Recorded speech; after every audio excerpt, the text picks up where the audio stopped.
All right, we recording. Okay, hi everyone. It's a little weird. I don't want to be formal, but I'm going to go through the questions, and not all of you submitted questions, so you can interrupt, ask questions in between, whatever you want, because some of these questions the people aren't here. So I prioritize you if you're here. The first question is, what's the best cardio exercise other than running in case we're told to stay inside other than to go out to pharmacies and grocery stores? Hopefully that doesn't happen. I don't know who asked this. Is the person who asked this here? Oh, hi, Caitlin. Hello. Because it's like a 3-part answer. So if you want to get equipment, you could buy a rower, and that's the best kind of cardio in the world. But I'm assuming you're not going to buy a rower. So if you don't have equipment for cardio, but you don't have to worry about neighbors, then you can do like things like burpees, mountain climbers, jumping jacks, jump rope, any like plyometric type exercise. If you don't have to worry about sound, I think those are always good options. But if you do have to worry about sound, I think you can just change the structure of your workouts. So we do a lot of Tabata workouts. We do a lot of Fight Gone Bad style workouts, where you take a movement, you can just, by the structure of your workout, turn it into a cardio type thing. So 20 seconds on, 10 seconds off for 8 rounds, 1 minute on for 4 exercises, rest a minute. So you're kind of keeping the intensity up, always moving, keeping your heart rate elevated, but never maxing out your intensity like you would with, max lifts or something that you can't do for a long time. Trying to find that sweet spot in like moderate to high intensity for a while. But even if you can do things like the plyometric exercises, so if you have a place where you can do burpees, you can still structure it like the Tabata style, so you're not stuck. Hi, Becca. Hi. So you're not stuck doing burpees in place of a 2-mile run for like 20 minutes. You can kind of treat it like interval work in that sense. Does that make sense? Noah, anything to add? This is your Q&A. I'm just an innocent bystander. I mean, I do think. Right, but I like to. This is how I run meetings. I say, does anyone discussion based? I mean, I think Sarah's right on. Obviously, if you can buy equipment, that would do it. But yeah, playing around with interval stuff like 30 seconds on, 30 seconds off will give you a very similar stimulus to if you went on like a longer, slower jog. So I think that would be my sort of like first tool in the toolbox, picking a movement and just going 30 seconds on, 30 seconds off, or maybe a couple of movements. Should give you something that's kind of similar to like if you went on a longer, more kind of like, placid cardio thing. But yeah, I would jump rope a lot. Screw your neighbors. Sarah, you're muted. You also don't need a jump rope to jump rope. So you can just jump in place or do the lateral hops like we did. Anything like plyometric jumping is going to be pretty effective. Okay. Next question. Any questions from the crowd before I move on? Okay. When doing a competition, should you eat in between workouts to keep energy up? So there's a lot of depends in here. So I'll try to give you like a basic structure of how I think about it. So I like to look at, if I'm doing a competition, like sometimes in rowing, we'll have 6 races throughout the course of a 9-hour day. So I try to look at it like I'm eating every 2 to 3 hours. So same with a CrossFit competition, you can get that similar spread across a really long period. So I'm aiming to eat every 2 to 3 hours. I want to have a breakfast in it, like at least 2 hours before my first thing, which means sometimes you're going to be eating really early. But if you can get a good breakfast in, it helps your structure for the rest of the day. And then typically meals throughout the rest of the time, you want like about 200 to 300 calories. So you're not eating something like majorly heavy, but you're getting enough nutrition throughout the day. So it depends after breakfast. It depends how much time you have in between workouts. If you haven't eaten, if your end of your workout is going to put you without food for 3 to 4 hours, then you definitely want to be eating snacks in between your workouts, especially if the intensity is high. As soon as a workout finishes, eat something small like a banana or a bar or like a small sweet potato, something that's just quick and doesn't take long to digest.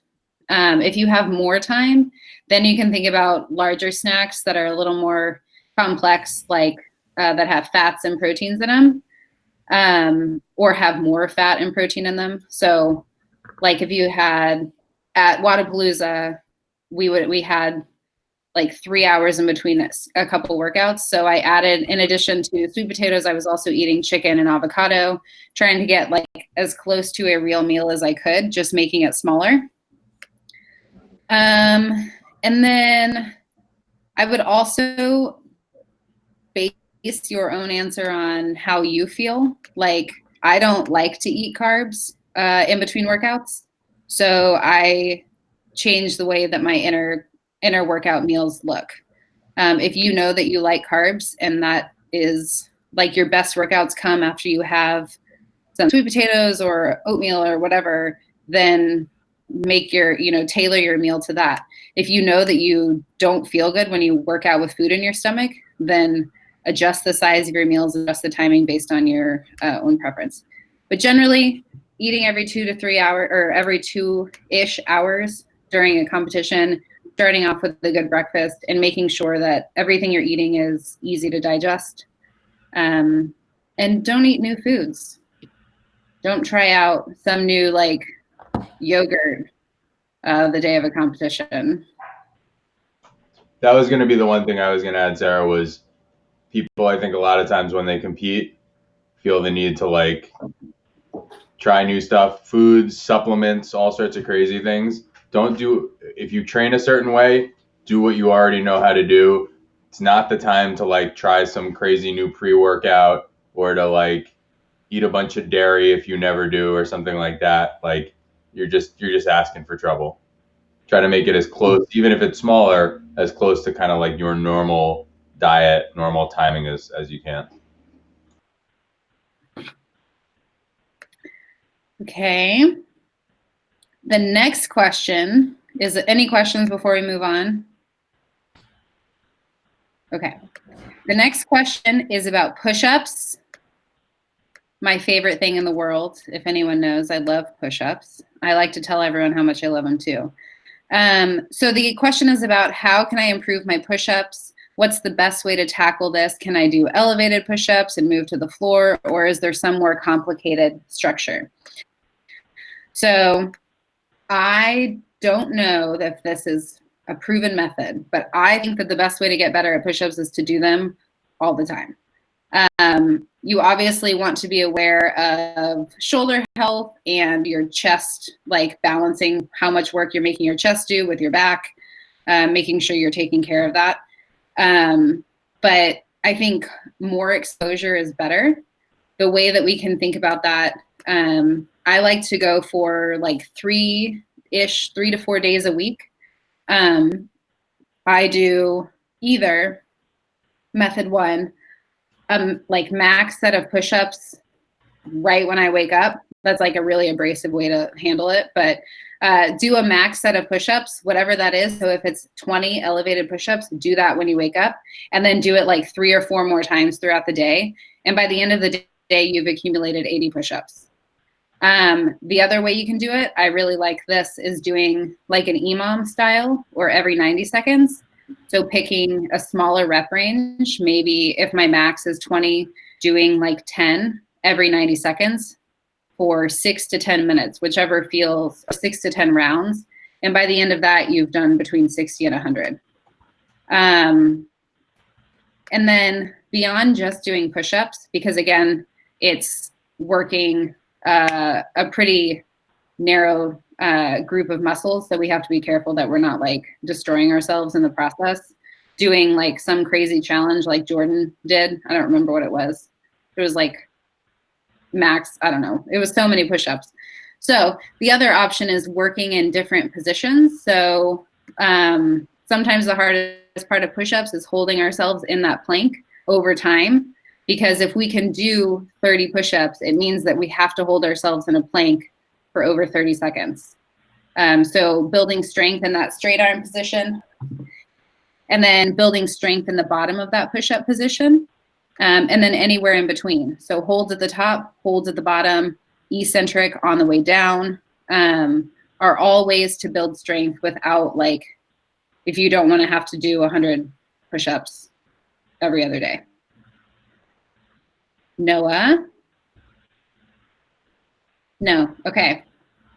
I love push-ups. I think everyone should do them, and you'll get better at everything. Question. Yeah. How beneficial is it? I know one time we practiced like switching your like hand placement. Is that also helpful, or yeah? So I think that part of the value of that is learning how those different push-up positions feel. So like in a workout, it's helpful to know that this hand position is different than this hand position is different than this hand position in terms of what you're working. And as you fatigue inside of a workout, a CrossFit style workout, this is a CrossFit application, it's helpful to be able to switch positions because you're tiring out different muscle groups, just slightly, but still.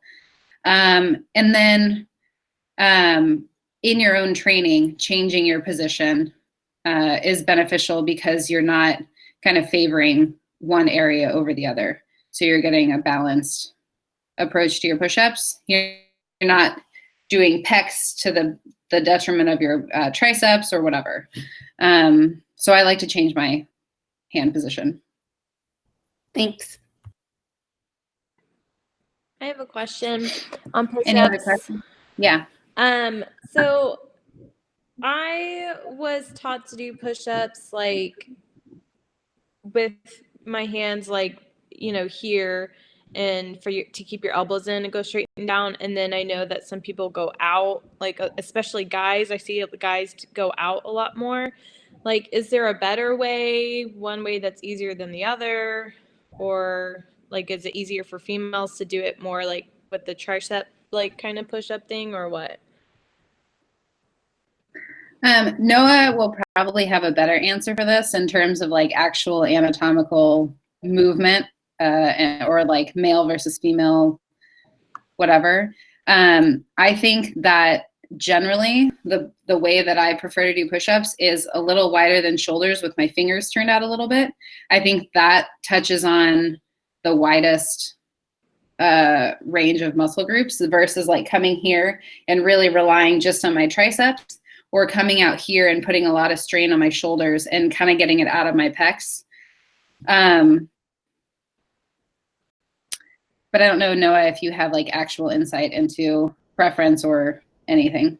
Yeah, I mean, I would say that like anything, like a squat or any other movement, there's going to always be some sort of room for sort of like personal anthropometry to play a part, right? So different people's limb length, different people's flexibility will all come into play. So you may like play around with like, do you like a little narrower, a little wider? Do you like some degree of turnout to your hand or something like that? That being said, I've seen very few people who with a wide grip do not end up in sort of a compromised position as it comes to internal rotation of their shoulders.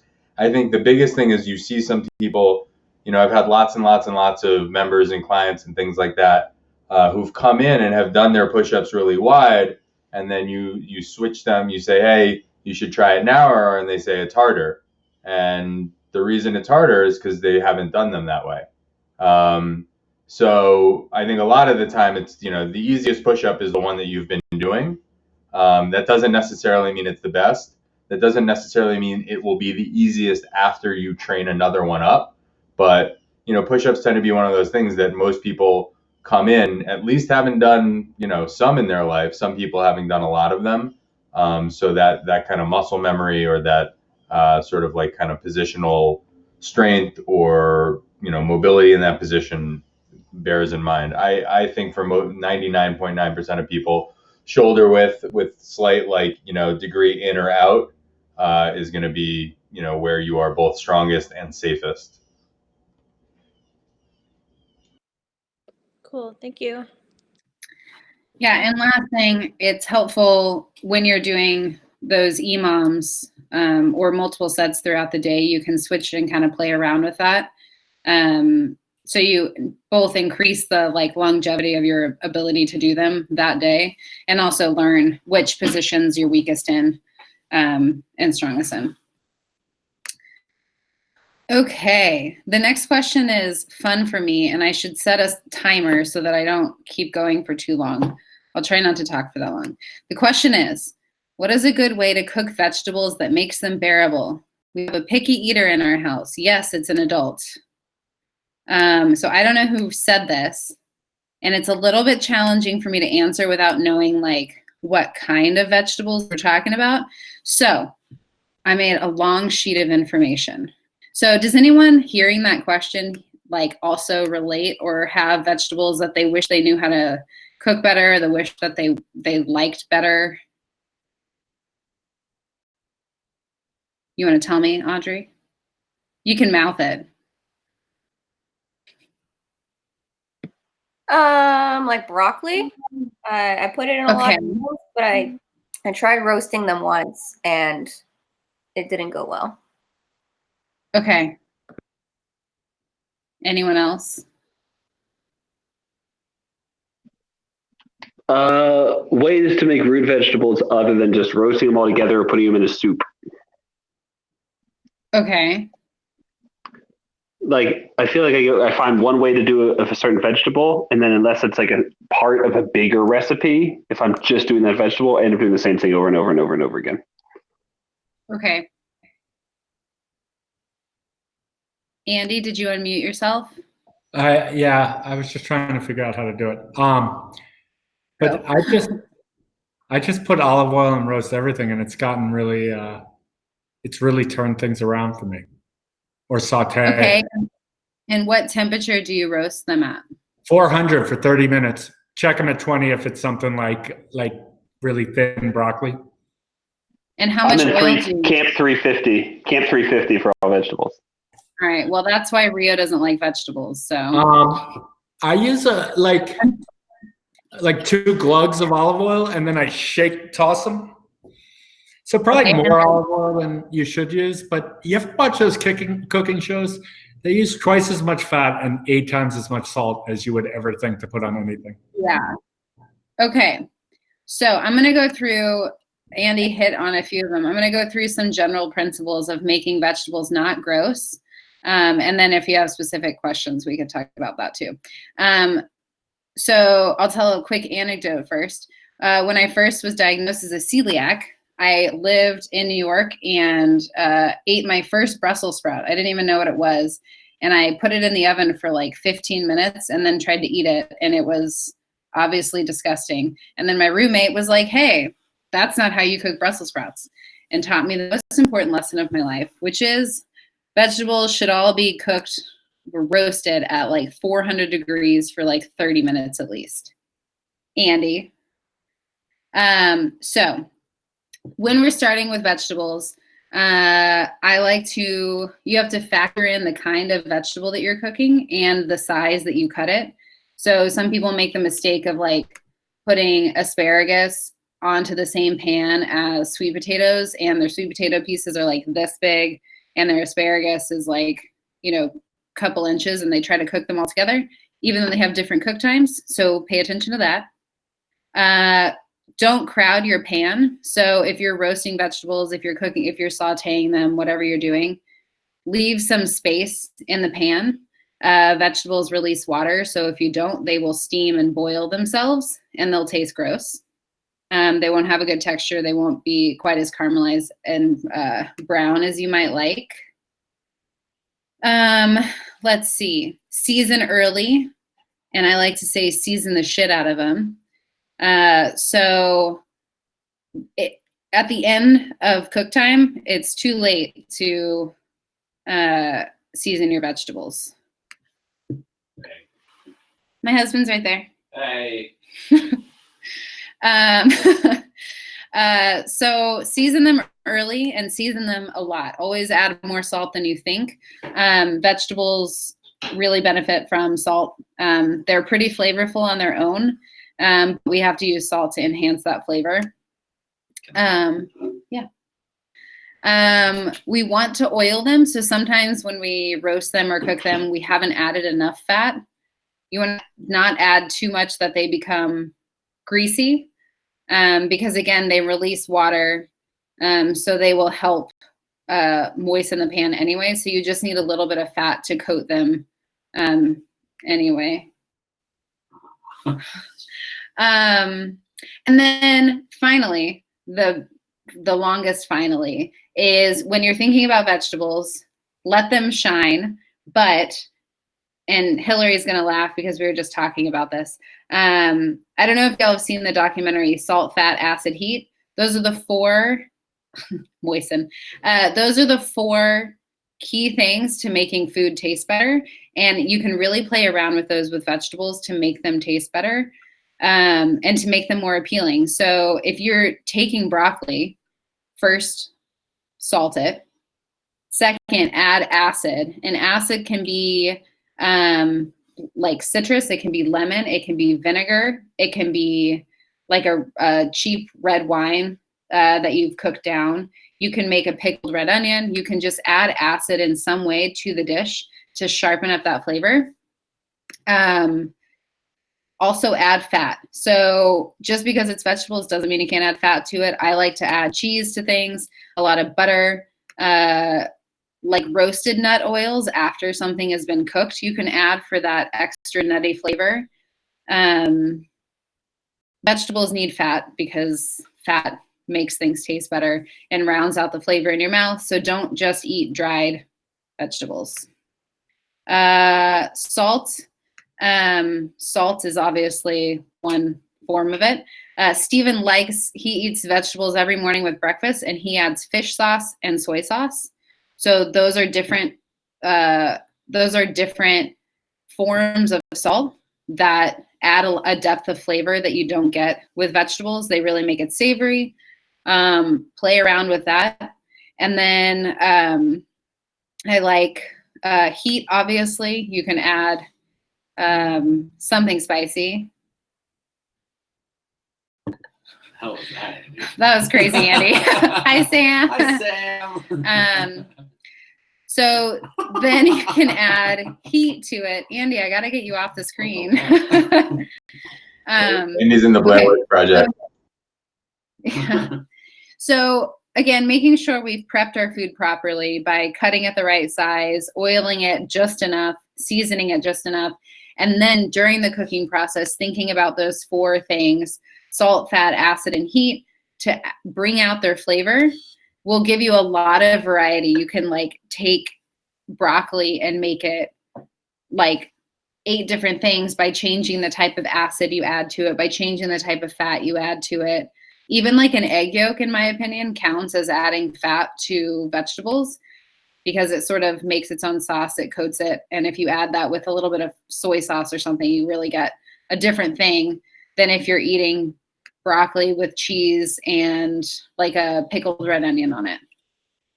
So it's really about the things you add to broccoli that enhance, or to vegetables to enhance the flavor, in addition to cooking them hot enough that the sugars in them can caramelize and bring out their natural flavor. Okay. It took me 9 minutes. Any questions? What's No. Steve eating? What's your most underrated vegetable? Most underrated vegetable? Yeah. Parsnips.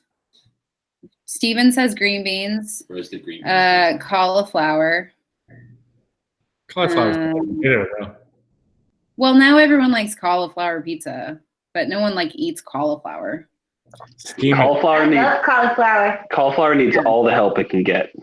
Nah, you just gotta put a ton of roasted garlic on it. Mmm. I eat I asparagus. prefer cauliflower just cooked on its own. Preferred to like, I don't like cauliflower substitutes like cauliflower rice or pizza or something like that. That's gross. If you roast some cauliflower with olive oil, get it so it can like blacken. It's tasty.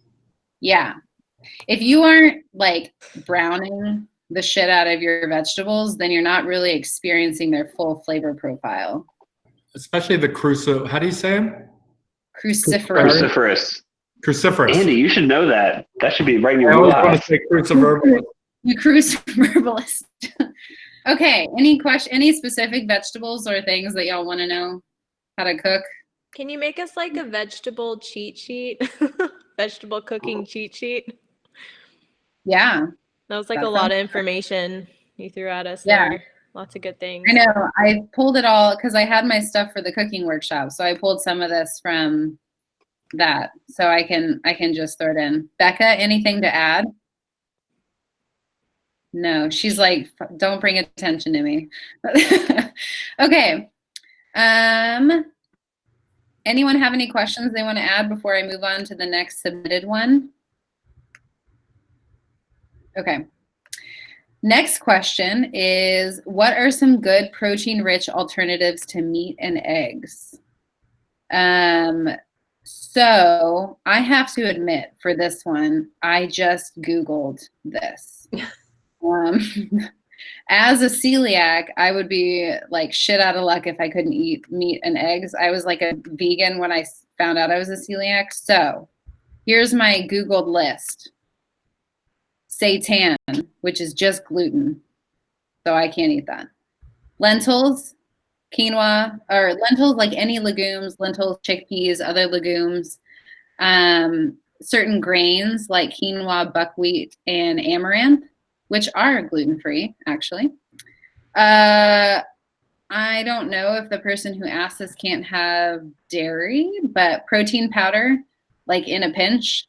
I used to put protein powder in my oatmeal, which sounds, gross, but it kind of was. Nuts. If you can have dairy, then I think dairy is a good form of protein in some sense if it sits well with you. And then if you feel like you're limited in your protein options, you can just experiment with changing the form of them. So making muffins, hummus is a good example. Black bean burgers. I made brownies with black beans one time. You can do cheeses made out of nuts, Ezekiel bread, all of those things that have higher protein. But a lot of them are a lot higher in calories. So you also can focus on things like leafy greens and avocado, other just vegetable and fruit form that have protein in them. I would say that if you can't have meat and eggs, then just trying to eat like a very balanced diet and adding in a couple of these things, like making sure you have lentils or some high protein grain at like one meal a day or a couple meals a day is good. Stephen would disagree. Yeah. Well, Not that much, but he thinks protein is much more important than I do. But I think if you're limited in that way, then it can become extremely stressful to feel like you're getting enough protein. And you could just add in what feels manageable and then kind of like evaluate how you feel and adjust based on that. You don't have to hit a certain amount of protein because that's what everyone says. You can kind of evaluate based on how your performance feels, how many calories, like what your goals are, rather than just trying to force in protein. Katie, you got anything to add?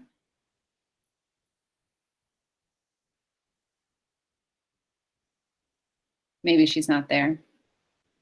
Well, anyway, Katie probably knows more than me. She has nothing.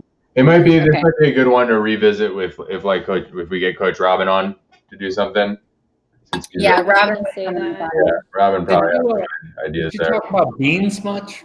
I heard you Yeah, I had mention a question. brownies, which sounded terrible, but everything else. I thought it sounded good. Yeah.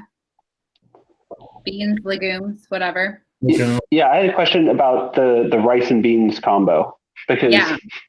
together they form a complete protein, and like Yeah. one serving is about half that of like fish. How do you feel about rice and beans as a side? I think when you look at cultures who have been eating rice and legumes together for millennia, I don't know how long. Oh, you can't- definitely millennia. So I'm all for it. Before we ever knew what protein and carbs were, societies were eating rice and beans together and all that. So go with that. Okay. Yeah, I think Robin had, because Bianca had asked Robin this question a while back, but he had like a little chart or something of like protein substitutes, like other than meat and stuff. Maybe he can send Yeah. it in the Slack channel. Yeah. I'll follow up with him and ask him to help or provide that. That's a good idea.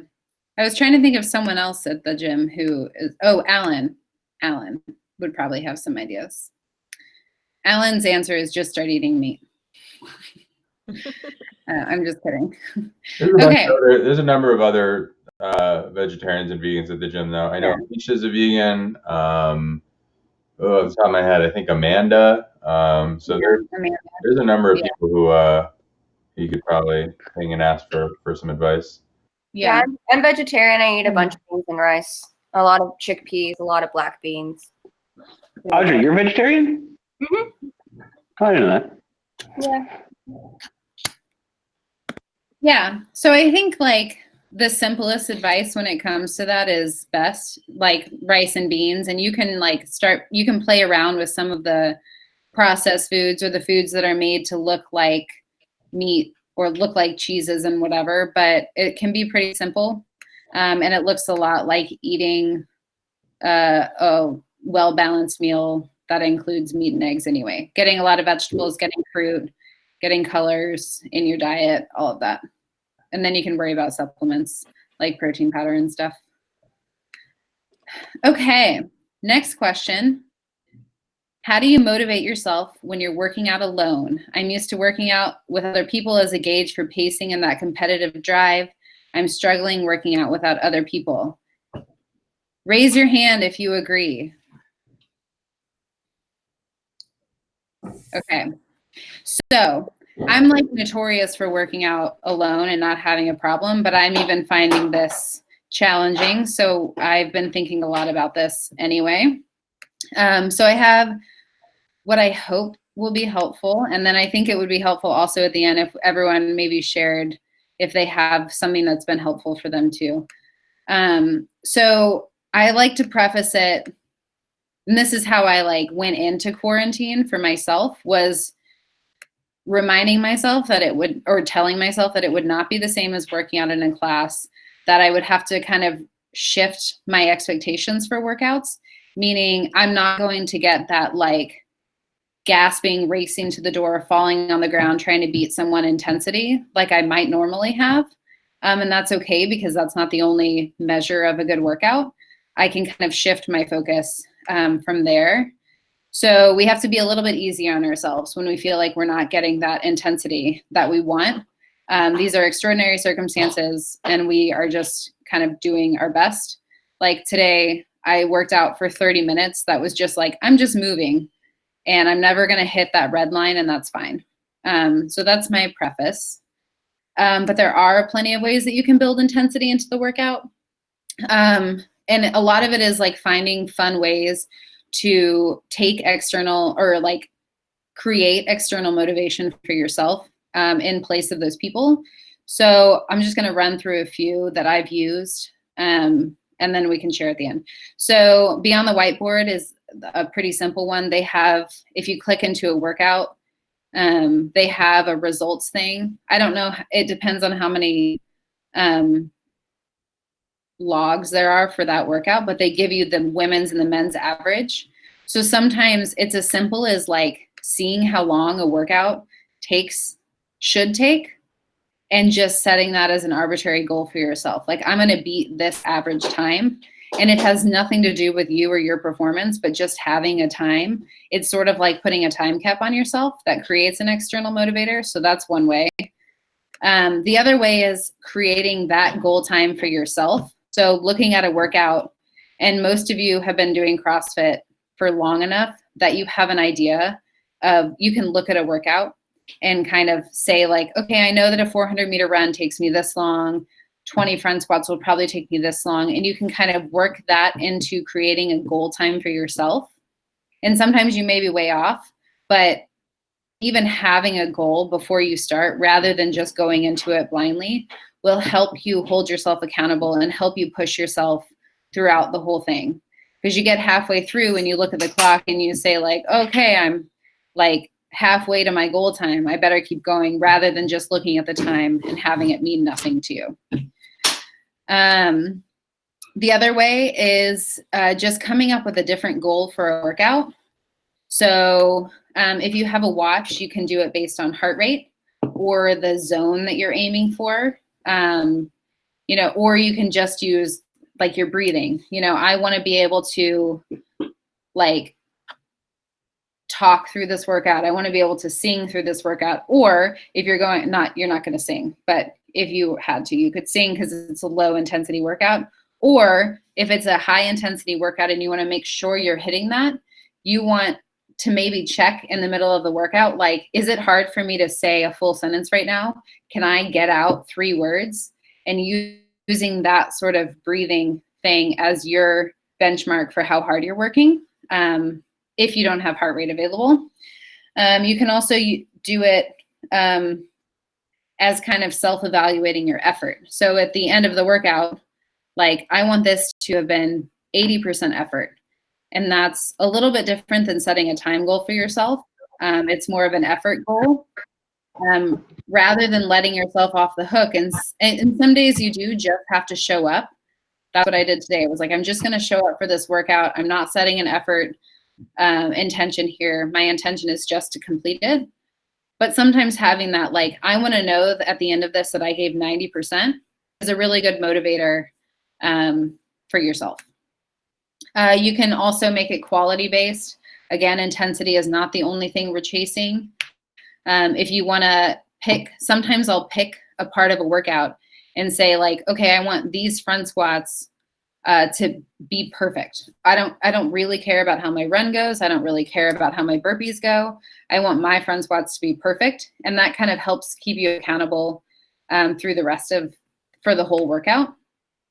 And you can also use that as you can pick, like, use those selective intentions to up the intensity. Like, let's see, I have tomorrow's workout is, I think, fancy. Is that right? So we've got 3 movements tomorrow, and you could say like, okay, I want all of my squats to be unbroken, or I only want to rest 15 seconds in between each movement, or I want to make sure that my rounds are equal. Setting those goals inside of the workout can also help. I have a couple more, but that's pretty good. If you're not thinking of a Lumos workout, if you're kind of working on one on your own, or you're off on your own doing something, you can use workout structures that have incentives built in. So before Corona, Noah did a couple workouts where it was, your goal was to get, you had a buy-in of like a run and burpee box jumps or something, and your goal was to get as many slam balls as you could in the remaining time. So building those kind of incentives in from the beginning, where you have a clock chasing down, and your effort determines how soon you get to stop or how high your score is, something like that, are also good options. Okay, I've talked long enough.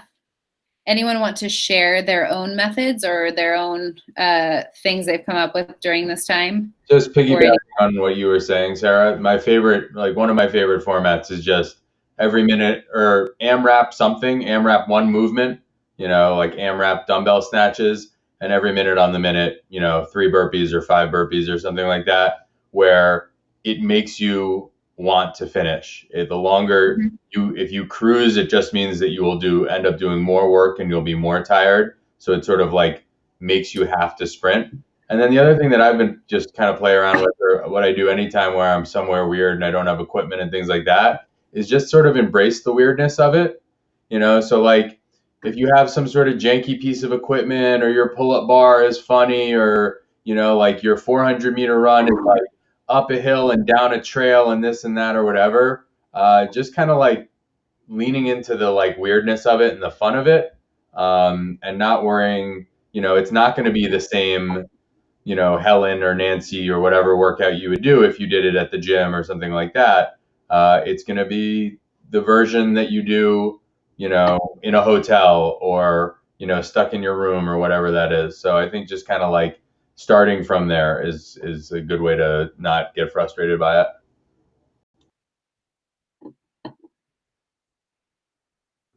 I think a big one for me is, and you talked about, is like the giving yourself a break. And I think doing stuff you like if there's a movement you like that maybe I don't want to do the workout at the gym because it's like I'm not improving, just do something you like, and then you get that feeling of what it feels like to complete it, and then it gets a lot harder to quit. I think if you like set yourself up and be like, I'm going to get 10 handstand push-ups, I'm going to do EMOMs every day. The first day you get in there and you're like, I suck at that. And then you're just like, I don't want to do it. Yeah. Sometimes it's easy, or it's okay to cherry pick and like do the thing that just gets you starting. Jess? The live streams are really helpful. So come to all of them if you can. Yeah, Kate, I know you agree with that. You don't have to unmute yourself, but I saw your note the other day. Anyone else? Yeah, there you go. Hi. I've been trying to think of it as more like recess, instead of like, this is my time to like put the work in. And in regular times that's kind of like a hard working hour of my day, but now it's like a release, and it's like one of the few times that I'm not sitting down somewhere. And I don't know, I guess that like trying to be like grateful that we all have an exercise practice, because a lot of people right now don't, and I think they're having a harder time.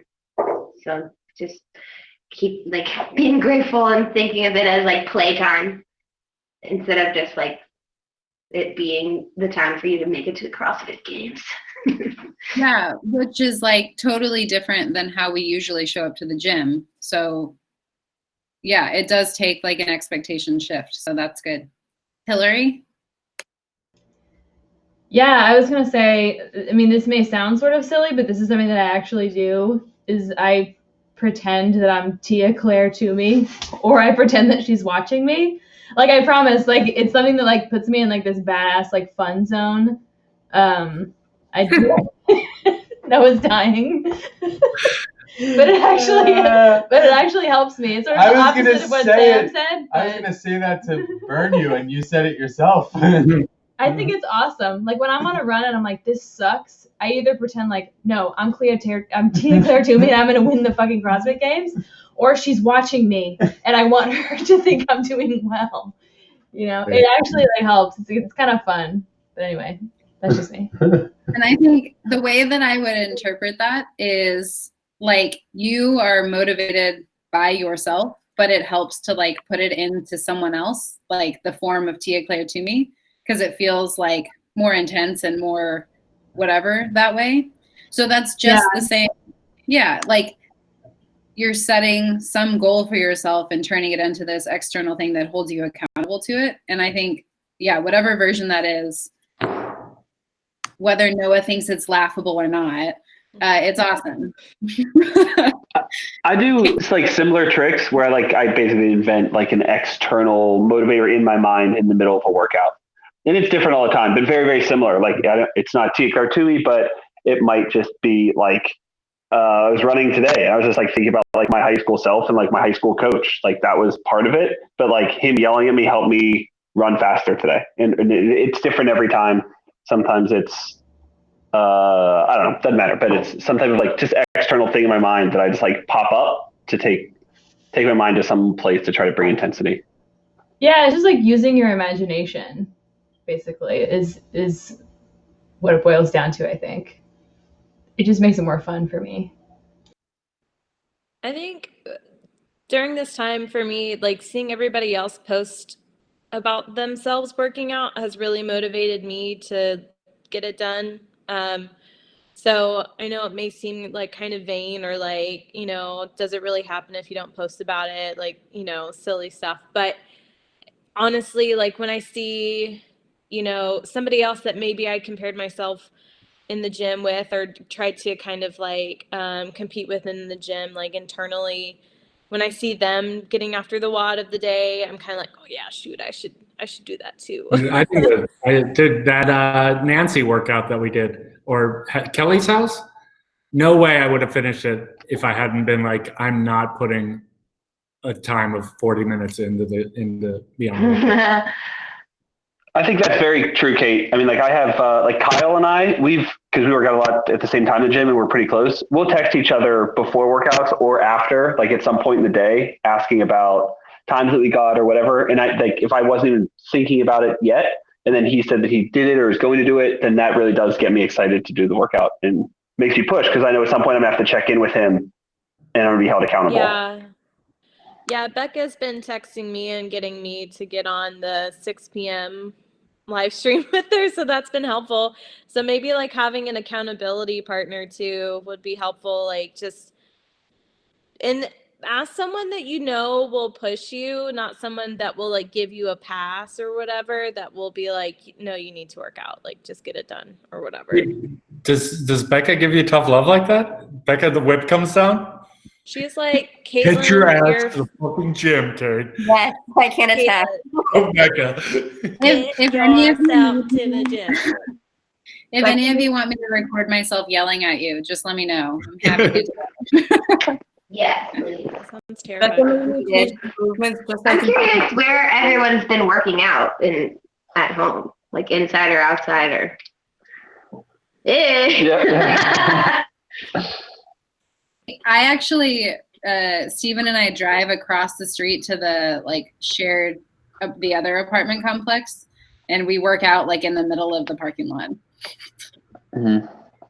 And I'm like, guard my stuff. I'm going on a run.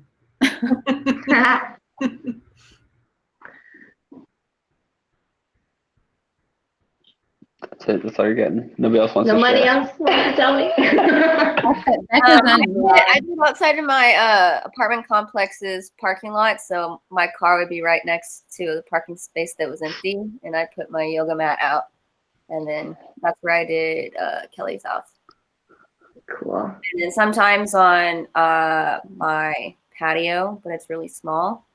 But now that I'm out here at my parents' house in the country, they have a barn that I'll probably work out in. Oh yeah. You are seeing my workout space. Today I did burpees here. I have postcards in the back for motivation. Or some of y'all have seen my living room because that's all the space I have. Yeah. Can you go outside at all, Jess, or no? I can, but I wouldn't have my computer, and I like people interaction. That being said, the other day, I was this close to falling on my face. Jordan was coaching, and like I was doing jump lunges instead, and I tripped over my yoga mat, and yeah, Becca was in a run, and she made me stay that day. She's like, "Don't go outside, just stay in the video," and I was like, "Okay, I'll do it." Yeah, that was fun. The one with the Kelly, it was hard because when I was outside doing the run, like I was far away from my phone and there was no music, and like there wasn't, because I had my phone and the link going at the same time, there's no music, so that one was kind of tough. But if I am like able to have my laptop out, I can have music on the phone and then the link going on the laptop. That just gets tricky sometimes. Okay, we have time for one more question, and then that'll be that. Okay, so if I have to grab fast casual food, what should I be considering? For instance, my options may be Chick-fil-A, Cilantro, Chipotle, P-Terry's, Whataburger, Fly Right chicken sandwiches. I know these aren't healthy options, but once in a while, if I haven't eaten all day and won't be able to eat for a few more hours, what considerations and decisions should be made on choosing meals? Okay, so I'm going to preface this answer as well with sometimes if you just want a fast food burger, get a fast food burger. If that's what you want, you eat that fucking burger, okay? Go ahead. But if it's out of necessity and you are trying to like balance convenience with the healthfulness of your meal, there are things you can do. The first thing is to set aside your expectation of a well-rounded meal. So we were talking about salt, fat, acid, heat, and like vegetables and colors. That's not going to happen probably at some of these places. At a Chipotle or a Cilantro, it probably can happen. But I like to start first with focusing on the protein because typically it's about like satiating myself for at least a while, like at least a couple hours. If you're not going to have access to food or you just need something really quick, I focus on protein and I look at like the cleanest version of protein I can find, which is like a chicken patty, like not a fried chicken patty, just like a whatever grilled chicken patty or whatever. And then you can worry about like the carb form that comes with. So like Chipotle, that's rice or beans. I consider beans carbs. I don't know if other people do. Also protein, if you can't have meat. But if there are no like sort of those whole forms of carbs and you're looking at only eating like a tortilla or buns, I would just say pass. That's my opinion. And then if you can find vegetables, add vegetables. If not, you can like literally from most places just order like a chicken patty or a burger patty. It's not going to be perfect because of like, obviously the meat at Chipotle is higher quality than the meat at Whataburger. But if you can kind of minimize the number of things that you're ordering, you can control for it starting with protein. And then you can worry about fat. So like if you're at Chipotle, get guacamole, even though it's extra because it's good for you and it's delicious. But don't worry about the fat if you're just going for sustenance.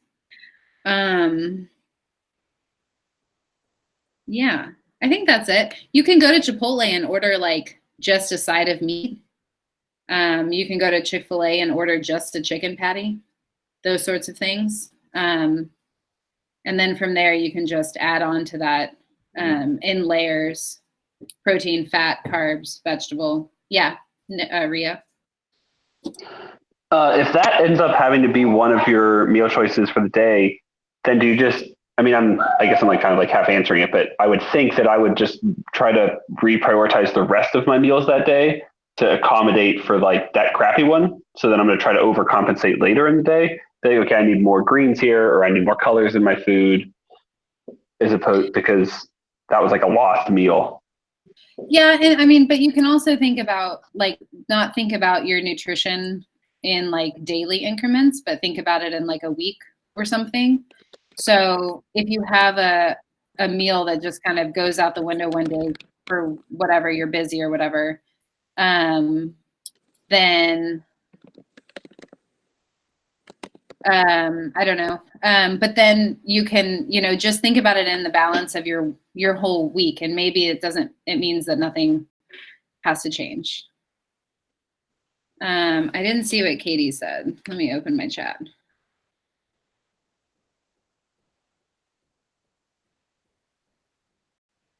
Yeah, so Katie said, if it means the less healthy option or waiting a bit for the healthy option at home, then better to skip and wait. As a celiac, I don't have the option a lot of times. And so sometimes it can be more, so I always have snacks with me. Rio, I know you were talking about having like beef jerky or something in your car for weeks. I don't know. But sometimes just some car snack. And beef jerky turned out to work really well. It lasted a couple of weeks without getting bad or crappy. It worked. So sometimes it's a little bit harder for people who always have the fallback option of a Whataburger, because they don't have to wait. But sometimes it can be like, hey, maybe just wait if you can. Like for me, I'm forced to wait if I didn't plan ahead. But also like, don't go hungry if you like, just to avoid it, whatever. That's my 2 cents. We have happy hour starting soon. Noah, did you say, oh yeah, there's only 12 allowed in here. So I'm going to end it on time so that happy hour can start. We can jump to we have a 50 person room too, if we want to. Okay. I believe that's the. I don't know. Yeah, there was just like Bianca was trying to join just now, and she said she was she wasn't able to. Okay. Give me 1 sec. Well, that way we can purge. We can decide who we want in and who we want out. Yeah, it's true. Only the 12 most deserving. I'm going to drop out and I'll put it on the Slack in a second. But thank you guys for submitting questions. Thank you, Sarah. Thank you, Coach Rush. Thank you. Robin, will you send your vegetarian protein options to the group? All right. We had some questions about alternatives. I'm going to get the room started.